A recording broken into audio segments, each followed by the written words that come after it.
Sundarakandam, chapter 23 and 24. Demons threaten Sita Devi. All the demon guards listened to Ravana's orders. They all ran towards Sita Devi. One of them, in violent anger, questioned Sita Devi about why she did not want to be Ravana's wife.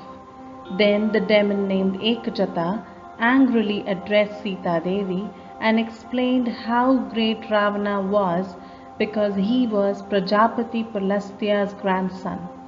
One demon proclaimed Ravana was the greatest king and Sita Devi should become his wife. She told her that Ravana was undefeatable and that his only enemy could be Ravana himself. Then Harijata, a cat-eyed demon, told Sita that Ravana had won 33 crores of gold and that was why Sita Devi should become his wife. Another demon, Pragasa, praised Ravana and told Sita Devi to marry him. One demon said Ravana is ready even to leave his most precious wife Mandodari and marry you. Please become his wife.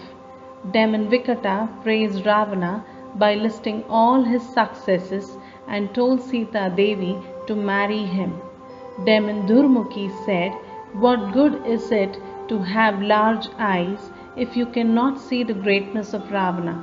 Even the trees, flowers, mountains, animals and demons are all scared of him. Why can't you see that? It will be impossible to live after rejecting Ravana." The demons thus started bothering Sita Devi. Now they started listing the differences between Sri Rama and Ravana.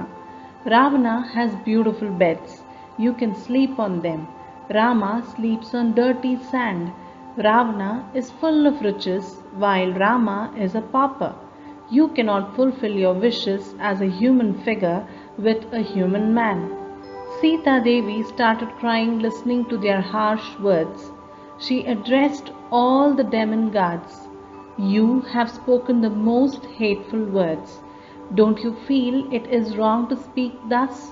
How can a human lady be the wife of a demon? I am not going to listen to your words. My husband Rama is without a kingdom and he is a human, but Rama is my only husband. As Suvarchala always follows the sun, so shall I always follow Rama with my love." Great Sachi Devi followed Devendra. Arundhati Devi followed sage Vashishta. Rohini Devi is attached to Chandra. Lopamudra Devi to sage Agastya. Sukanya Devi follows Saivana. Savitri Devi got back her husband Satyavanta. Srimati Devi followed sage Kapila. Madayanti followed Saudasa. Kesini is with Sagara and Damayanti followed Naisada. All those people quit their riches and followed their loved ones. So shall I follow my great Ikshvaku dynasty descendant Sri Rama. Listening to Sita Devi, all the demons became extremely angry. They were all Ravana's servants and they had to follow Ravana's orders. They started to torture Sita Devi with harsh words. Hanuman was listening to all these conversations from the Simsupa tree. The demon lady guards thought Sita Devi was unfit for Ravana anyway. Sita Devi wiped her tears and tried to move away from them. So she came to sit under the same Simsupa tree where Hanuman was sitting. The demon guards surrounded her again. Sita Devi was in the depths of despair. Then a demon, Vinata, said, "Sita, we have heard everything you have to say. We appreciate your love for your husband, but forget all that and marry Ravana. Rama must be dead by now, as the ladies you talked about were with their loved ones, so you should be with Ravana. If you do not listen to us, we will kill you and eat you right now." Vikata, another demon, said to Sita Devi, "We have been patient so far. We listened to all you had to say. Just think, It is impossible for anyone to cross the ocean to come here and protect you. You are in the kingdom of Ravana under his protection. No one can take you away from here. So you crooked-minded lady, be happy with Ravana. Your youth will not return.